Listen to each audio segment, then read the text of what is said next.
Greetings, citizens from the rolling hills of the bluegrass.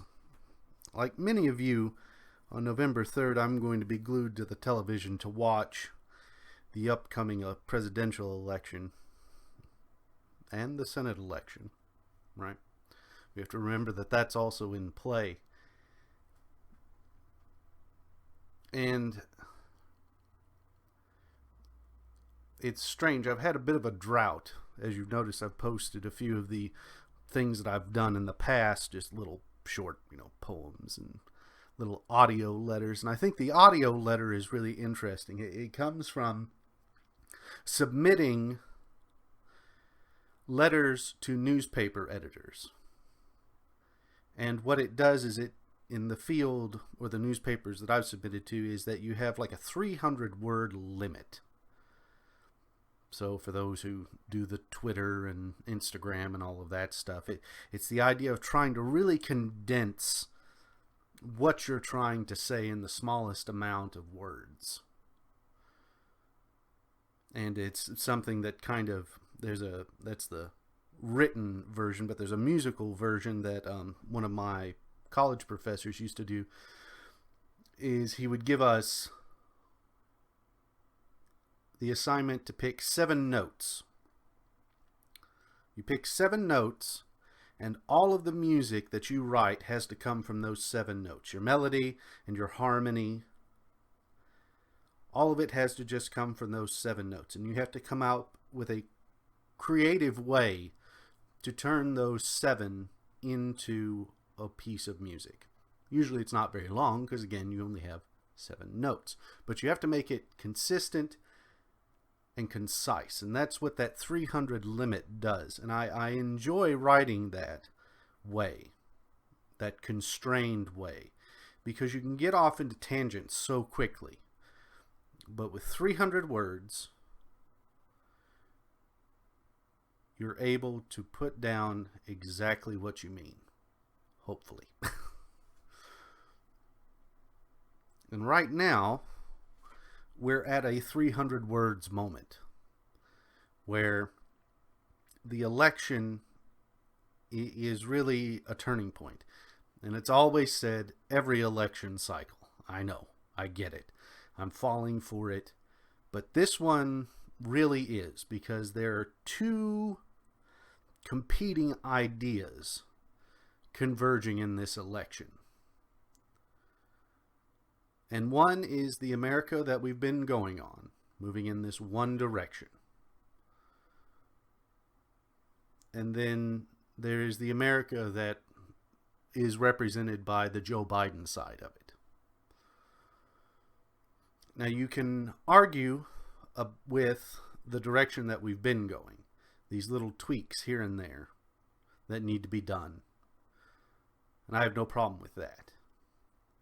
But I don't think we really understand just how far left the Joe Biden campaign is going to go. At all. I really don't, because it is a bunch of unknowns that are so far in the future that to speculate on them would be a little criminal. But if you allow them to gestate and occur without any pushback, then we're right back to Europe. We're going right back to the European model. That whole Madison idea, not Madison, Monroe idea. Europe needs to stay in Europe.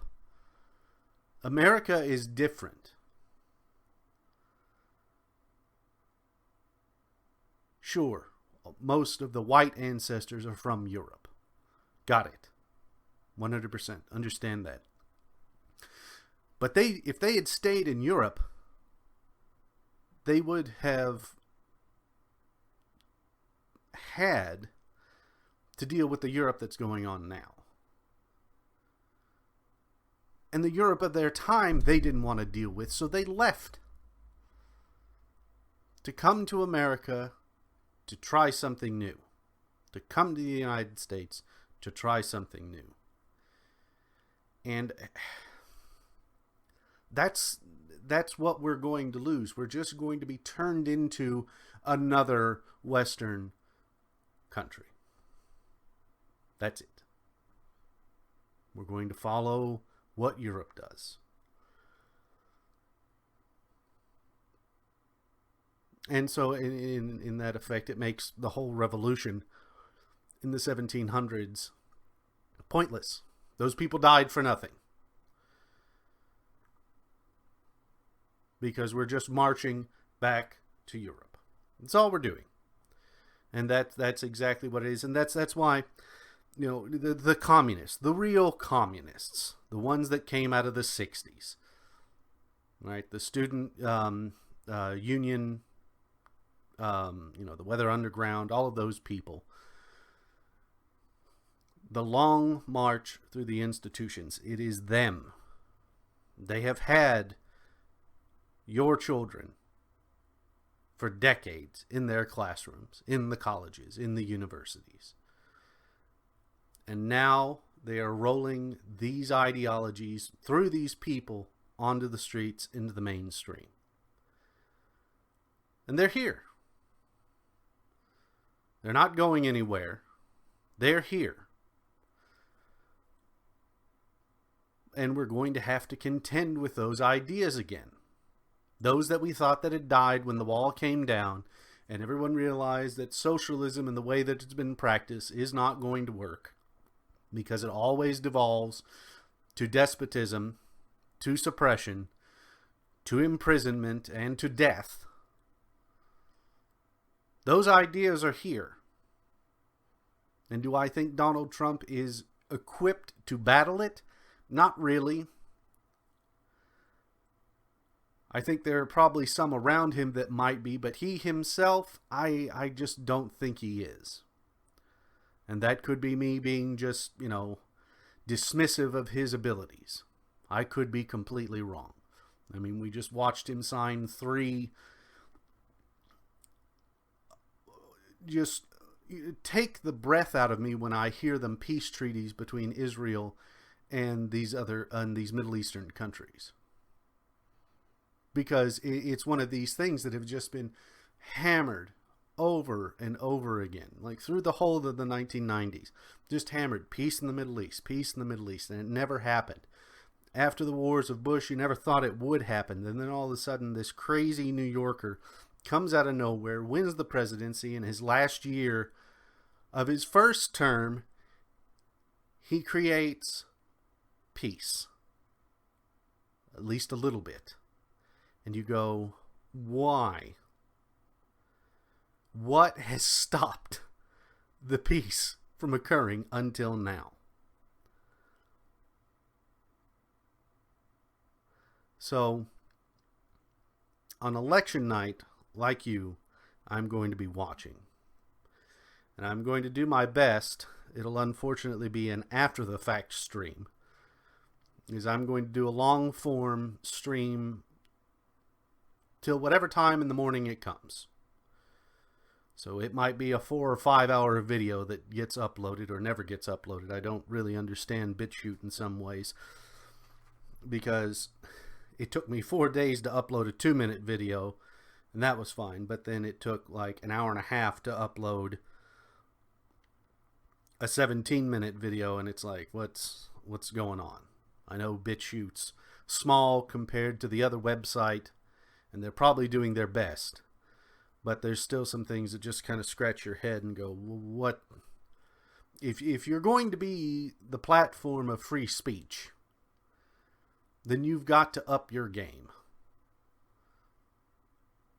So tell us what you're doing. Right? The functions of trying to communicate with them just seem absolutely hideous from what I've been reading. So, come on. If you're going to be transparent, be transparent. Talk to people. Don't hide away like the other website or like Twitter or Facebook and all of those social media websites do. Don't hide. Talk to us.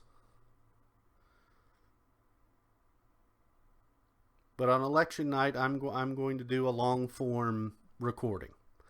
I'm going to try my best to give you my points, my takes on it. Where it sits now, you know, like I said, I did that, what I think's going to happen.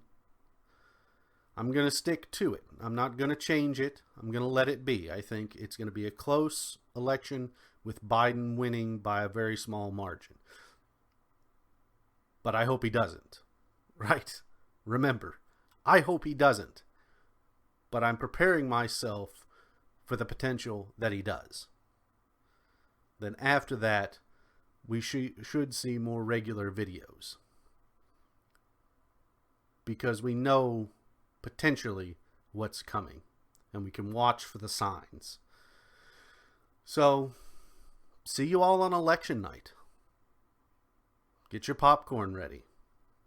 Maybe get your favorite adult beverage of choice. Take the next day off if you need to. But be prepared. Because the future's coming. And we're all just going to have to hold on and see how the ride ends.